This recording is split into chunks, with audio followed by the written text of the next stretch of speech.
jumping over and talking about the game that could potentially be delayed or possibly even canceled.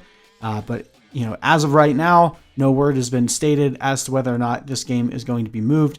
The Buffalo Bills and the Tennessee Titans. This should be a really good game if it is played. I'm really excited for this one. I'm really hoping that they're able to get through everything that they need to from a protocol standpoint, because I want to see this game. The Bills have played some less than stellar talents thus far, other than the Rams. They've beaten the Jets, they've beaten the Dolphins, they've beaten the Raiders.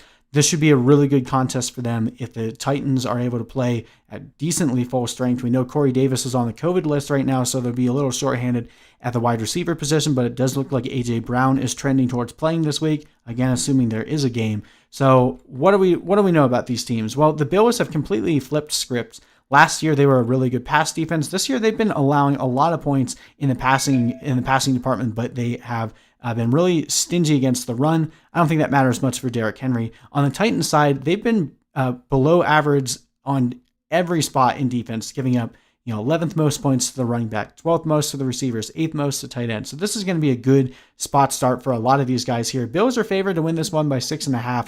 We've got a 47-point over-under here, so not expecting a shootout by any means, but should be a pretty competitive battle. I think I'm a little bit surprised that spread is as far as it is. I like the Titans a lot.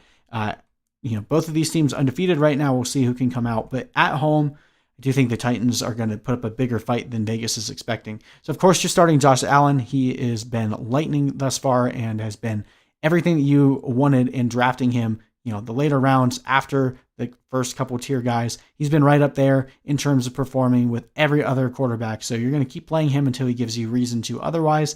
Devin Singletary has looked all right. With Zach Moss missing 2 weeks ago and then barely playing last week, Devin Singletary has actually started to see a little bit more of a workhorse role. I'm not sure that will continue for the remainder of the year, but we're going to continue playing him while he has good matchups. So I think Singletary is a good start this week. Stefon Diggs has been arguably the most valuable player in terms of where you drafted him to where he's playing right now. So you're going to keep staying in that fire. And then John Brown, I don't know if anyone watched the game against the Raiders on Sunday, but John Brown had a touchdown. And they reviewed it and they didn't give it to him. I don't know why. To me, it was pretty clear, but he could have had a much better day on Sunday. So don't feel too sketched about starting John Brown. Now, Cole Beasley is injured. I'm not sure if he's going to end up playing this week. If he doesn't go, then I guess if you're in a desperate spot, you could probably throw Gabriel Davis out there. We saw him score again on Sunday. And if Cole Beasley's out, I think Gabriel Davis will see an increase in snaps. Not really looking to play either defense in this one, even though the Bills defense has been okay for fantasy. I'm trying to avoid playing against the Titans here because I think the Titans will put up a lot of points. Although the Titans have allowed a lot of points to tight ends, I'm not going to go after Dawson Knox or Tyler Kroft in this one. On the Titans side, this is pretty straightforward. I love teams like this where it's very easy. You're going to start Derrick Henry, you're going to start A.J. Brown, assuming he plays, and we're going to start Jonnu Smith. Now, Ryan Tannehill, you could talk me into playing him as well, depending on your situation. I think he's a decent stream because, as we mentioned, the Bills have not been nearly as good against quarterbacks. Ryan Tannehill has performed well in these situations before. It's just a question of whether he'll be able to get those touchdowns. We saw the last time we saw the Titans when they played the Vikings. No touchdowns for Tannehill. That is unfortunately a little bit lower of a floor than you really want to go and play with in a single quarterback league, but definitely worth a spot start if you don't have any better options. Khalif Raymond is someone to keep an eye on with Corey Davis and Adam Humphries both on the COVID list.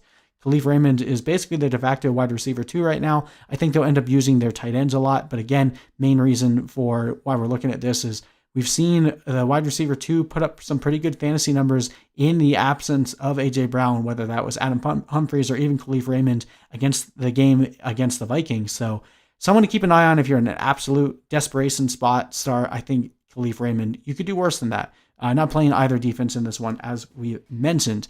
But that all being said, I'm going to take the underdogs here.